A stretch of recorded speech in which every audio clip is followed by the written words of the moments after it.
महाभारत की कथा में द्रौपदी का चीरहरण एक ऐसा पल था जिसने पूरे युग को झकझोर कर रख दिया था। लेकिन चीरहरण के बाद द्रौपदी ने ऐसा क्या महसूस किया कि वे उसी कर्ण से मिलने गईं जिसने उन्हें अपमानित किया था। वही कर्ण जिसने अग्निसुता द्रौपदी को भरी कुरु राजसभा में वेश्या तक कह डाला था। इतना सब कुछ हो जाने के बाद भी आखिर द्रौपदी कर्ण से मिलने अकेले उसके शिविर में क्यों गई? जानने के लिए वीडियो को अंत तक जरूर देखें। कौरवों की कुरु राजसभा जहां चारों तरफ सन्नाटा और मौन पसरा हुआ था, वो कुरु राजसभा जहां धर्मराज युधिष्ठिर ने द्रौपदी को दांव पर लगा दिया था, वहां न तो कोई धर्म बचा था और न ही कोई न्याय। वो कुरु राजसभा जहां एक नारी को भरी सभा में उसके चरित्र पर प्रसन्न चिन्ह लगाकर उसे वस्तु बना दिया गया। क्या आप महसूस कर सकते हैं एक स्त्री के उस अपमान को जब राजा और धर्म गुरुओं से भरी राजसभा में कोई उसकी रक्षा के लिए खड़ा नहीं हुआ? दोस्तों, चीरहरण के समय जब द्रौपदी को घसीटकर कुरु राजसभा में लाया गया, उसके पांचों पति मौन थे। भीष्म मौन थे, गुरु द्रोण मौन थे, महाराज धृतराष्ट्र मौन थे, परंतु वहीं पर एक व्यक्ति था जो मौन नहीं था, जो आग में घी डालने का काम कर रहा था। वह था सूर्य पुत्र कर्ण। कर्ण ने न केवल द्रौपदी के 5 पतियों को नीचा दिखाया, बल्कि उसे वेश्या कहकर ऐसा अपमानित किया कि जिसे सहना किसी भी स्त्री के लिए कठिन था। इतना ही नहीं, जब दुशासन ने द्रौपदी के वस्त्र को खींचा, तब भी कर्ण मौन नहीं रहा। वह हर पल दुशासन को उकसाता रहा। लेकिन वर्षों बाद जब महाभारत का युद्ध होना लगभग तय हो गया था, तब एक अकल्पनीय घटना घटी। द्रौपदी ने स्वयं श्री कृष्ण से आग्रह कर एक बार कर्ण से अकेले मिलने की अनुमति मांगी। कृष्ण ने पहले उसे रोका और कहा, जिसने तुम्हें अपमानित किया उसके पास क्यों जाना चाहती हो? परंतु द्रौपदी ने कहा, हे माधव, मेरे हृदय में कुछ ऐसे प्रश्न हैं जिनके उत्तर सिर्फ कर्ण दे सकता है। मैं युद्ध से पहले अपने उन प्रश्नों के उत्तर कर्ण से चाहती हूँ। कृष्ण ने मुस्कुराते हुए द्रौपदी को कर्ण से मिलने की अनुमति दे दी,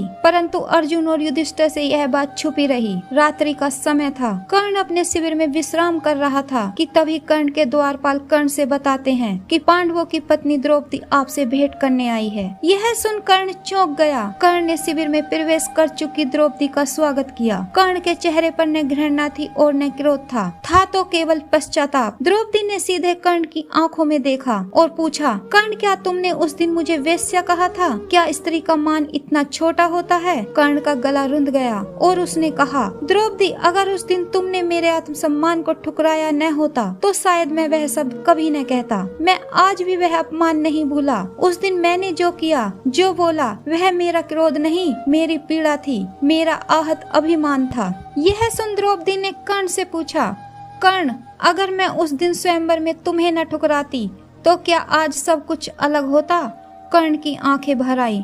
उसने कहा, हाँ, शायद यह युद्ध भी ना होता, शायद मैं कभी अधर्म के पथ पर न जाता, शायद तुम मेरी पत्नी होती और मैं वह होता जो तुम्हारे सम्मान की रक्षा करता। द्रौपदी मौन रही। फिर उन्होंने एक और प्रश्न पूछा, क्या अब भी तुम मुझे उसी नजर से देखते हो? कर्ण ने उत्तर दिया, नहीं, अब मैं तुम्हें अपराध बोध की नजर से देखता हूँ। हे द्रौपदी, मैंने तुम्हें जितना अपमानित किया उतनी ही मेरी आत्मा जली है। द्रौपदी की आंखों में जल भर आया। वह बोली, तुम्हें पता है कर्ण, जब कृष्ण ने मुझे बताया कि तुम भी कुंती के पुत्र हो, तब मैंने अपने सभी घाव बुला दिए थे और मैंने यह भी सोचा था कि यदि मेरी मर्यादा की रक्षा 5 पांडव न कर सके तो शायद तुम कर सकते थे, शायद मेरे रक्षक तुम भी हो सकते थे। कर्ण यह सुनकर स्तब्ध रह गया। उसने पूछा, तो क्या तुम मुझे स्वीकार कर सकती थी? द्रौपदी बोली, यदि समय ने मुझे यह अवसर पहले दिया होता और तुम सत्य से स्वयं को दूर न रखते तो हाँ, मैं तुम्हारी हो सकती थी। यह कहते कहते द्रौपदी की आंखें भर आईं। कर्ण ने अपना मस्तक झुका दिया और कहा, हे द्रौपदी, मेरे निष्कलंक जीवन में सबसे बड़ा कलंक तुम्हारा अपमान है। मैं मरने से पूर्व अगर कुछ मांग सकता तो केवल यही चाहता कि तुम मुझे क्षमा कर दो। द्रौपदी ने कर्ण की ओर देखा और कहा, कर्ण, तुम्हें क्षमा करने का अधिकार केवल मेरा नहीं, उन स्त्रियों का है जो आज भी अपने अपमान में जी रही हैं। मैं बस इतना कह सकती हूँ, यदि आज तुम अधर्म का साथ छोड़ दो तो मेरे आंसू सार्थक होंगे। कर्ण ने धीरे से उत्तर दिया, अब बहुत देर हो चुकी है द्रौपदी, मैं अधर्म के नहीं अपने वचनों का बंदी हूँ। इतना कहकर कर्ण अपने शिविर से बाहर चला गया। वह भेंट फिर कभी दोबारा नहीं हुई, परंतु उस भेंट ने कर्ण के अंतर्मन में ऐसा परिवर्तन किया कि युद्ध के अंतिम क्षणों में जब कर्ण मरणासन पर था, उसने श्री कृष्ण से केवल एक बार मांगा कि द्रौपदी के आंसू व्यर्थ न जाएं। तो दोस्तों, आज का यह संवाद हमें बहुत बड़ी सीख देता है। जहां एक स्त्री अपमान सहकर भी क्षमा कर सकती है, वहीं एक योद्धा अपने अंतिम समय में पश्चाताप के आंसू बहा सकता है। कर्ण और द्रौपदी दोनों ही अपने अपने स्थान पर महान थे। द्रौपदी और कर्ण की यह भेंट केवल दो पात्रों का संवाद नहीं था, यह क्षमा और पश्चाताप का मिलन था। जहां एक और द्रौपदी ने अपने भीतर की आग को करुणा में बदल दिया, वहीं कर्ण जो युद्ध भूमि में अमर होने चला था, वह उस दिन मन से पराजित हुआ। तो दोस्तों, यह थी आज की वीडियो। इस वीडियो पर आपकी क्या राय है? आप अपनी राय हमें कमेंट के माध्यम से भी बता सकते हैं। वीडियो पसंद आई हो तो वीडियो को लाइक करके वीडियो को शेयर करें।